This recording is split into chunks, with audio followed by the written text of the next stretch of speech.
आज सामने आओ, दी बेटी तो तारे घर में भी है, तड़के ने वोट मांगण मारे घर क्या क्या मारे माँ बाप का दोहराना है, फिर किस मुंह से बढ़ जाओगे। मेरे पास ऐसी बकवास चीजों के लिए समय नहीं है। FIR नहीं ली उसकी। मेरे 3 एक्सीडेंट करवा चुकी है ये सरकार। 1 महीने के अंदर अंदर मेरी FIR तो रजिस्टर नहीं हुई, लेकिन मेरे एक्सीडेंट जरूर रजिस्टर होने लग रहे हैं। और बार बार मेरे परिवार को मुझे बार बार धमकियां आ रही हैं, अनाप शनाप केस करने की धमकियां आ रही हैं। और साथ में जो ये बार बार मेरे एक्सीडेंट करवाए जा रहे हैं, इन चीजों से मैं डरने वाली नहीं हूँ।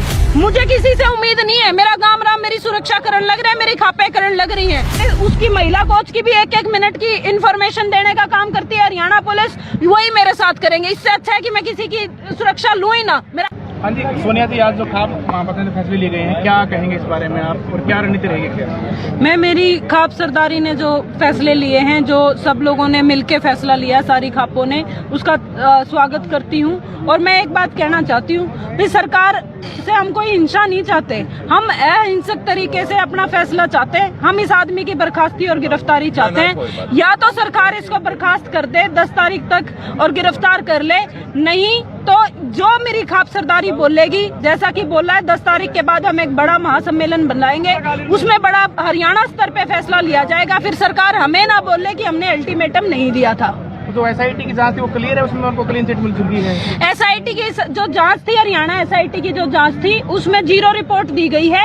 और अभी जो चंडीगढ़ पुलिस का फैसला आना बाकी है, हमें जो थोड़ा बहुत भरोसा है, हमें सिर्फ थोड़ा बहुत जो भी हम भरोसा कर रहे हैं चंडीगढ़ पुलिस पे कर रहे हैं। हरियाणा सरकार की तो जो SIT थी वो पहले ही सेफ संदीप सिंह SIT थी। वो SIT बनी ही नहीं थी महिला कोच के लिए, वो बनी ही संदीप सिंह को बचाने के लिए थी। वो बचाओ संदीप सिंह कमेटी थी, तो हमें उससे कोई उम्मीद नहीं थी, ना है और ना हमने बोला था ये SIT बनाने का। हमने पहले भी विरोध किया था SIT का, और आज भी हम इस SIT का विरोध करते हैं। हमें चंडीगढ़ पुलिस पे जो FIR दर्ज है, हम वहाँ पे हमारा न्याय चाहते हैं। तो आपके मामले में जो शिकायत दी आपने, कुछ तरह में दोबारा मिलेंगे पुलिस से FIR दर्ज नहीं? अभी तक 1 महीने से ऊपर हो चुका है। 29 जनवरी को मैंने FIR दी थी। आज आप देखिए हम किस दिन पे खड़े हैं, आज तक मेरी FIR रजिस्टर नहीं हुई है। मैं सरकार से हाथ जोड़ना चाहती हूँ कि भाई मेरी FIR तो रजिस्टर कर लो, और हाथ नहीं जुड़वाना चाहते तो हम तैयार हैं कोर्ट में जाने। फिर हम अपने कोर्ट की तरफ से हम अपनी FIR की लड़ाई लड़ेंगे, क्योंकि जब FIR तक भी लड़ाई लड़नी पड़ जाए तो न्याय के लिए कितनी लड़ाई लड़नी पड़ेगी आप लोग सोच सकते हो। अब तक आपको कितना समर्थन और किस किस से इतना समर्थन मिला आपको? देखिए जी, ये हमारी तीसरी महाखाप थी, महापंचायत थी। एक महापंचायत हमने नारनौंद में करी थी, दूसरी हमने कैथल में करी थी, ये तीसरी महापंचायत थी आज। और यहाँ लगभग मतलब जितनी भी जींद जिले में खापें लगती हैं, जितनी भी खाप पंचायतें हैं, सारी पहुंची हुई थी और सबने मुझे समर्थन दिया है। और ये मेरे समर्थन की बात नहीं है, ये बात उन बहन बेटियों के समर्थन की है जो हिम्मत करती हैं समाज में सामने आके बताने की कि उनके साथ कैसे गलत हुआ है, और उनको समर्थन है। ये सिर्फ एक सोनिया दुहन को ये समर्थन नहीं है। तो महिला कोच क्यों नहीं आ पाई यहाँ पर? उनके फादर साहब आए हैं, क्योंकि वो किसी केस में पीड़िता हैं, और इस तरीके के केसेस में जब आप पीड़िता होते हो, आप सामने नहीं आ सकते, पब्लिकली आपका चेहरा सामने नहीं लाया जाता, बल्कि आपका नाम तक भी नहीं लाया जाता। वो तो उस बहन की हमारी की मजबूरी थी, जब खट्टर ये कह के निकल गया कि मेरे पास ऐसी बकवास चीजों के लिए समय नहीं है, FIR नहीं ली, उसकी सुनवाई नहीं करी खट्टर और DGP ने, तब उसे मजबूरन मीडिया के सामने आना पड़ा था। नहीं, ऐसे केसेस में हर तरीके से जो पीड़िता होती है उसका नाम, उसका चेहरा, हर चीज को गोपनीय रखा जाता है। और इसी तरीके से आज भी उनके चेहरे को और नाम को हम गोपनीय रखने की कोशिश कर रहे हैं। नहीं तो उनके फादर साहब आए हुए हैं, उनके प्रतिनिधित्व उनके फादर साहब कर रहे हैं। सोनिया जी, इसमें आपको कितनी बाधाओं से झेलना पड़ रहा है और आगे सुरक्षा का क्या हुआ है? जैसे मान लो आप बता रहे थे कि भाई आपका एक्सीडेंट भी कराया जा रहा है और आपको CBI के या CIA के थ्रू भाई रोका जा रहा है, उसके बारे में और बता दो।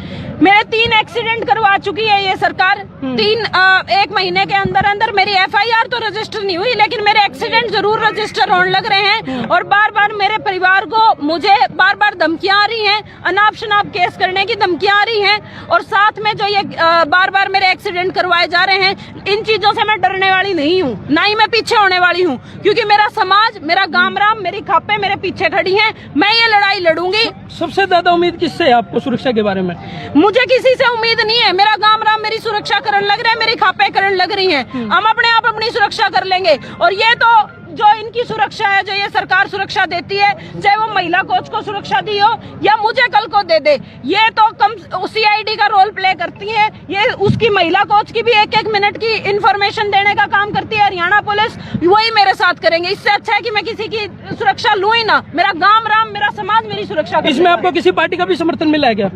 मैं तो सारी पार्टियों से बोल रही हूँ भाई, जवाब दो। जितनी भी पार्टियां, सत्ता की, विपक्ष की जितनी भी पार्टियां हैं, मैं तो सारियों से क्वेश्चन कर रही हूँ, आज तक चुप बैठे क्यों हैं? आज सामने आओ, दी बेटी तारे घर में भी है। जो वो महिला कोच है, वो जो सारी पहलवान है, मैं हूँ, हम सब तुम्हारी लड़कियां हैं, हम तारी बेटी हैं। तड़का न वोट मांगण मारे घर क्या के मारे माँ बाप का ये दोहराना है, फिर किस मुंह से बढ़ जाओगे? हम भी नहीं बढ़न देते अगर आज नहीं बोलोगे। सोनिया जी, इस सरकार में बलात्कारियों को फूल मालाओं से स्वागत किया जाता है, आप कैसे देख सकते हो कि आपको इंसाफ मिलेगा, उस बेटी को इंसाफ मिलेगा?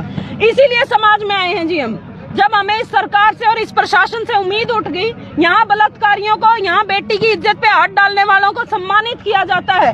सम्मान ही बोलूंगी मैं, जब एक मंत्रालय लेके दूसरा मंत्रालय एक मंत्री को दे दिया जाता है तो ये उसका सम्मान कर रहा है। और जब प्रदेश का मुखिया बार बार ये बोलता है कि जो लड़की पीड़िता है, जिसने अपनी आप बीती मीडिया के सामने आके बताई है, वो अनगरल बातें करती है, तो उस सरकार और उस प्रशासन से हमें न्याय की कोई उम्मीद नहीं है। हमारा न्याय हमारी खापें और हमारा समाज करेगा। प्रधान जी, दोबारा बताना क्या फैसला लिया गया आज महापंचायत में? खाप महापंचायत आज महापंचायत में 60 खाप आई हुई थी, जिसके अंदर फैसला लिया गया। सभी का एक मुखिया प्रधान पीछे चला गया और सबने फैसला किया सर्वसम्मति से कि भाई या तो 10 अप्रैल तक का अल्टीमेटम देते हैं हम, या तो मंत्री को बर्खास्त करो, नहीं तो 10 तारीख के बाद सभी खापें एक महासम्मेलन बुलाएंगी और महासम्मेलन में आगे जो भी रवैया होगा, जो भी कदम उठाएंगे, उसकी जिम्मेवारी सरकार की होगी। कहाँ बुलाई जाएगी महापंचायत?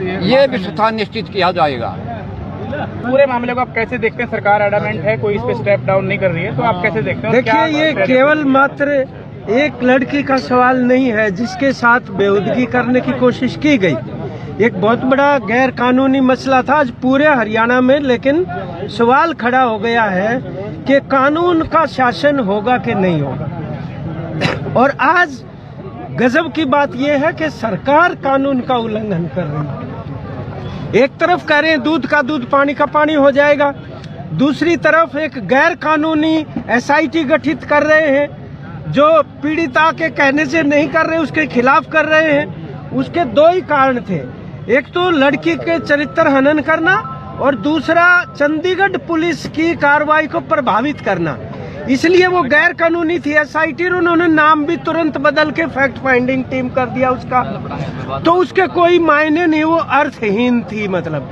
लेकिन मुख्यमंत्री जब ये कह सकते हैं कि अनर्गल बयान किसी लड़की के देने से कोई दोषी नहीं हो जाता, अरे अभी तो आप कह रहे कि जांच हो रही है और आप मुखिया हैं, आपने शपथ ली है कानून के, संविधान के अनुसार इस प्रदेश को चलाने की, और आप खुद जो है उसके विरुद्ध काम कर रहे हैं, तो ये पूरे हरियाणा की जनता का एक मसला बन गया।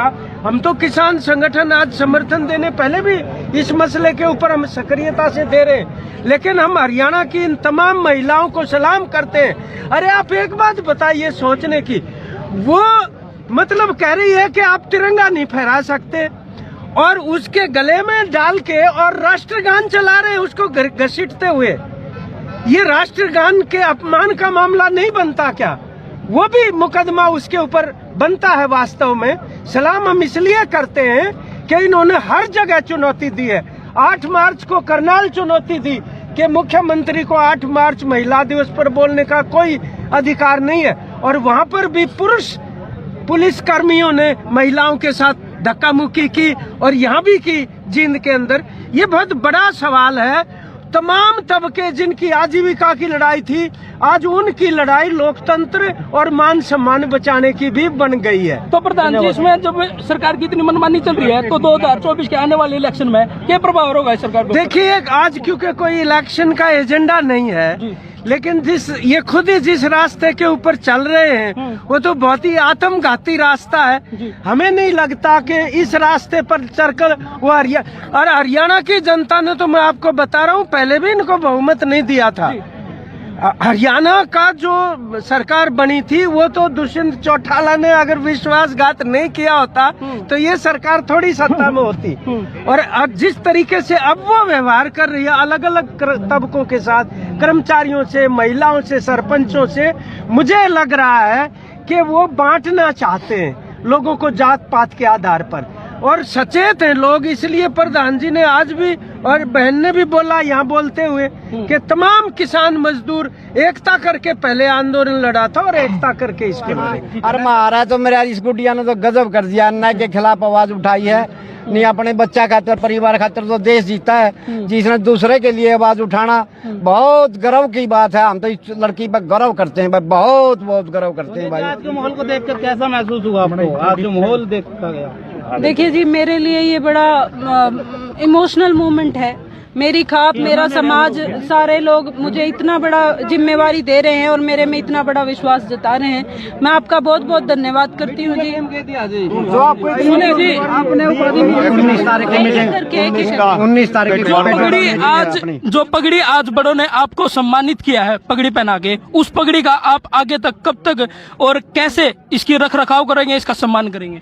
देखिए जी, मैं एक ही बात कहना चाहती हूँ, ये जो पगड़ी है ये सिर्फ एक कपड़ा नहीं है, या एक आप ये लगा लो फैशन का वो नहीं है। ये एक इतनी बड़ी जिम्मेवारी है, इतनी बड़ी बात है कि किसी भी लड़की के लिए या किसी भी आदमी के लिए ऐसी पगड़ी पहनाना, चाहे वो खाप की तरफ से हो, समाज की तरफ से हो, उसकी इज्जत में 4 चांद लगाने बराबर होता है। मैं अपनी खाप का बहुत बहुत धन्यवाद करती हूँ कि इन्होंने मुझे ये इज्जत बख्शी है। और इस पगड़ी का मान सम्मान के लिए मैं मेरा शीश दे तो सकूं, लेकिन मैं झुक नहीं सकती। आप लोगों का धन्यवाद जी, आपने मैंने